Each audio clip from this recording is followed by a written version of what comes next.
Hi, everyone. I feel a little silly. I don't know why, but my name is Tia Thomas, and I this is going to be episode number one of my new podcast. If you have known me um, for any period of time, you probably know that I have been playing with the idea of starting a podcast. I've tried a couple of different times, and it just kind of didn't. Um, it didn't pan out. But now I think this year well, my word for the year is intentional. And this year I am going to be intentional about starting a podcast. And here we are. So, first and foremost, I would like to say welcome to We Just Talking. And I am so glad that you all are all here and kind of along for the ride. I am being intentional about starting this podcast in the month of February because I want to do a Black History thing. And this kind of came about just from having conversations with members of my family older than myself who have had different life experiences that I just have not taken the time to know their experience or to hear their story. And I feel like stories and experiences are very important. And if we don't share them with one another, they get lost. And that's kind of how we keep our history alive. That's how people know what their legacy is, where they came from. And unfortunately, in my life, most of the elders have passed on. Um, my grandparents are gone, and aunts and uncles have passed away. But I do have some very special people in my life that are family um, that I am excited to chat with this month. And like I said, with it being Black History Month, we're just going to talk about their history and their experiences living life. And a lot of them will be stories that I've never heard before. Um, and it might be their first time sharing their stories super publicly in a sitting like this. So I'm really quite excited about it, and I'm excited to learn their history, the things that they've gone through. We're going to talk about civil rights, talking to cousins, I'm talking to my aunt, I'm talking to my brother.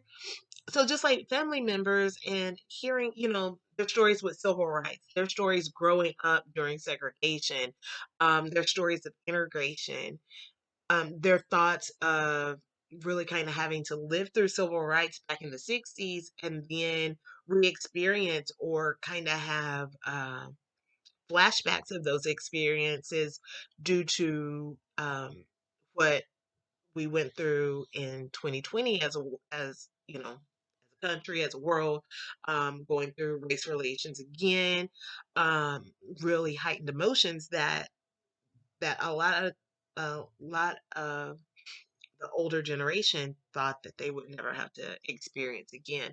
And so I am super excited to kind of share that with you all and share them with you. And they're excited to come on and talk also. But I wanted to first come on and kind of share a little bit about who I am. Um, and yeah, so hang tight with me.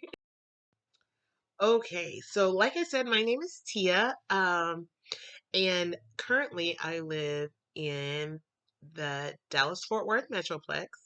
Been out here for about going on 5 years. Time really flies. It's crazy. Moved out here in the summer of 2018, and here we are in 2023, and it feels like I just got here. But I grew up in a small town in Alabama called Scottsboro. I lived there until I was 15, almost 16, and then at the age of 16 moved to El Paso, Texas. Um, very, very different. It's very different world, very different life experiences, very different set of people and ideals that than I was used to growing up in Alabama. So, to give a little bit of background on that, like I said, Alabama, small town Scottsboro, um, there was really two races. So there were black people and white people, and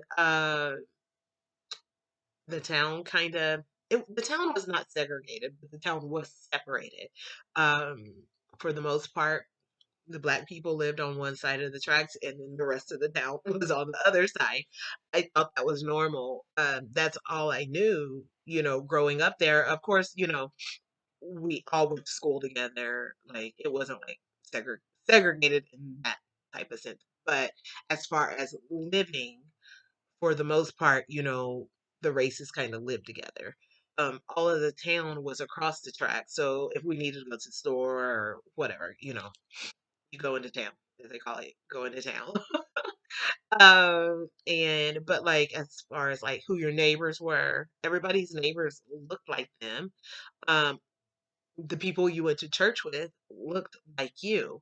And like I said, we would all come together to go to school and friends with each other and things like that, hang out. But like the living was separated. And so I mean, I never thought anything about that until I moved away from Alabama. So we as a family moved from Alabama to El Paso in the summer of 1998. So I was 15, I was turning 16.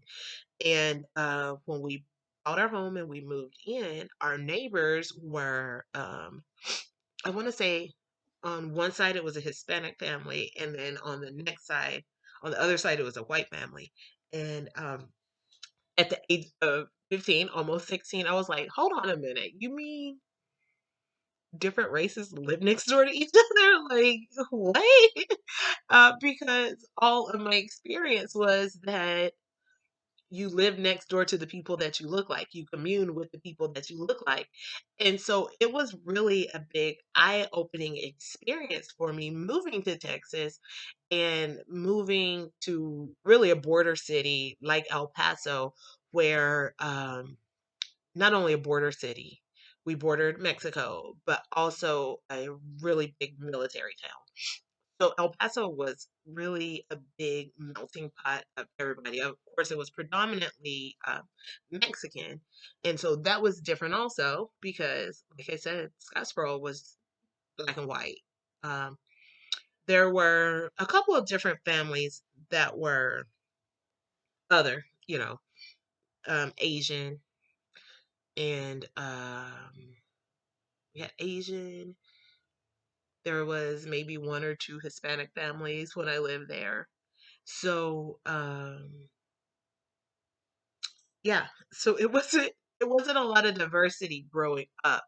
So when we moved to El Paso, although not super diverse because the majority in El Paso is Hispanic, Mexican Hispanic, but you there were other races. And so, it became a shock of, well, it's no longer just black and white, us and them. It's kind of like because the Hispanic race was so predominant, the black race, the white race, we were all minorities together. And so it was quite an interesting dynamic to say the least. But I also feel like moving there in the middle of high school, like still being a young child, um, teenager is still a kid, right? Um, it helped me in some ways, but also I feel like it kind of hurt in other ways. And when I say it helped, it let me see that there is more than just black and white in the world. It let me have make friends with many different people that I probably would have not made friends with had I stayed in Alabama, specifically had I stayed in Scottsboro, and offered like just a whole lot of different worldviews um, that I had never even thought about or experienced. But where I say that it hurt is because um, it kind of took away from the quote unquote Black experience of growing up and learning some different histories that had probably been surrounded a little bit more about by the elders in the community or yeah, like yeah, elders in the community, elders in my family. Um, Probably would have had a little bit more opportunities to ask questions about their history or like experiences and things like that. Um, that I wish I knew now. Like, but when you're young, you don't always think to ask questions about like where you come from or who were your great grandparents or what were their experiences, how did they end up where they were, like all these different things. And so that's the sense of when I say it kind of hurt because I wasn't surrounded by that. So, and also I guess as a young person you're kind of not always interested in it. And now looking back at, being older now, I think, man, I wish I had a thought to ask these questions, like, my granddaddy or to my nana, or I know my mom's story. I know my mom's story. I know her history. But I don't know my dad's side of the family story and their history, which I will be talking to my aunt, my dad's sister. Um, so I'll be learning some of their history. And yeah, and I feel like now, as an older person, I want to have those conversations and I want to have those memories and I want to be able to share it with other people. And, if I have kids one day, if that time comes, I want to be able to say, like, hey, this is your history. This is who your family members were. This is what your family members experienced. This is, what they walked through. This is what they learned. Um, And so that's what the goal of this month's series is. It's going to be Black History focused. Um, and just kind of it's going to be a learning experience. And so I'm super excited about that. And I think the other thing that I hope to accomplish with this is that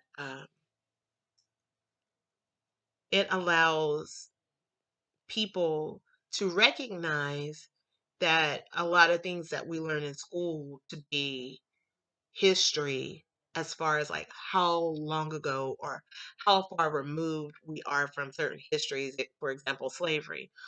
Growing up, when we learned about it in school, during Black History Month and the time that they taught about it, it seemed like it was something that was so far removed, like it happened so long ago.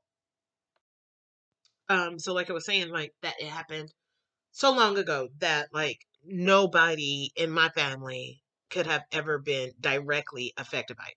I mean, clearly people in my family were affected by it, but like I didn't think it was something that I could so easily pinpoint. Like this family member was enslaved, and from doing the ancestry.com research and even talking to my aunt, like recognizing that maybe three generations back.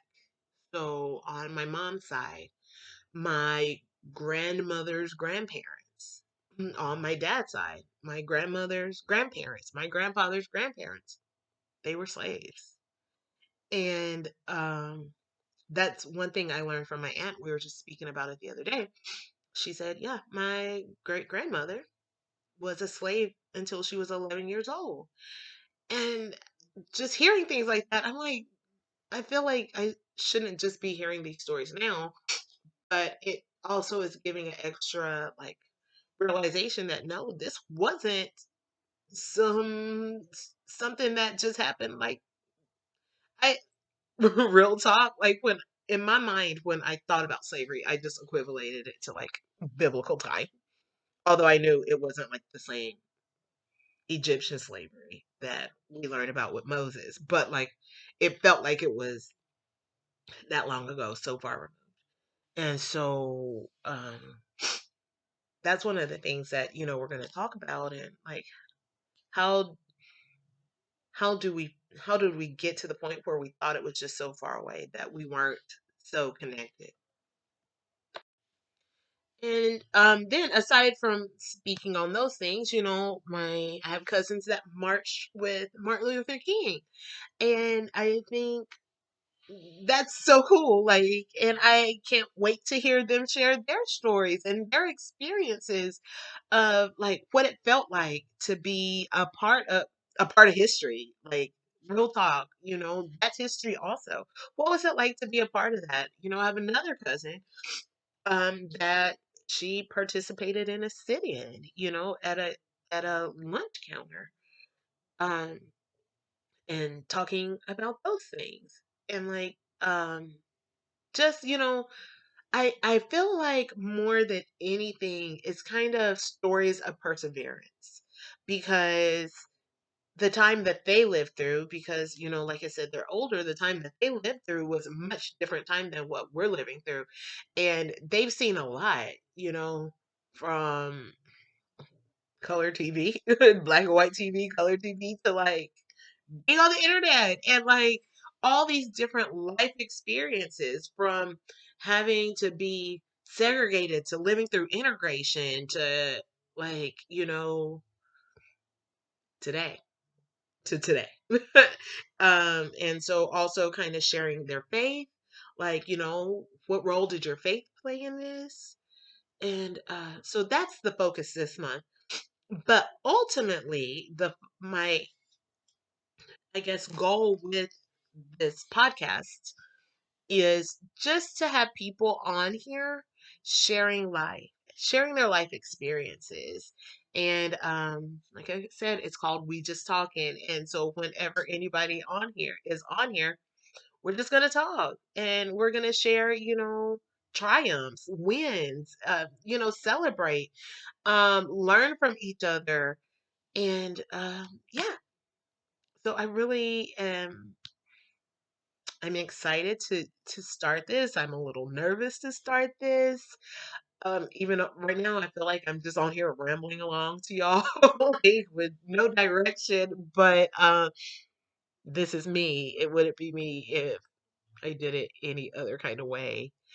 But um, I hope that you all will stick with me along this journey, and we can learn together. We can grow together. We can become friends together. I hope to get feedback and hear from you all, and maybe one day talk to some other people that are not my friends and my family, but that are people that I meet through this. So yeah, thanks for hanging out with me, and listening to me ramble if you made it this far. And y'all be blessed.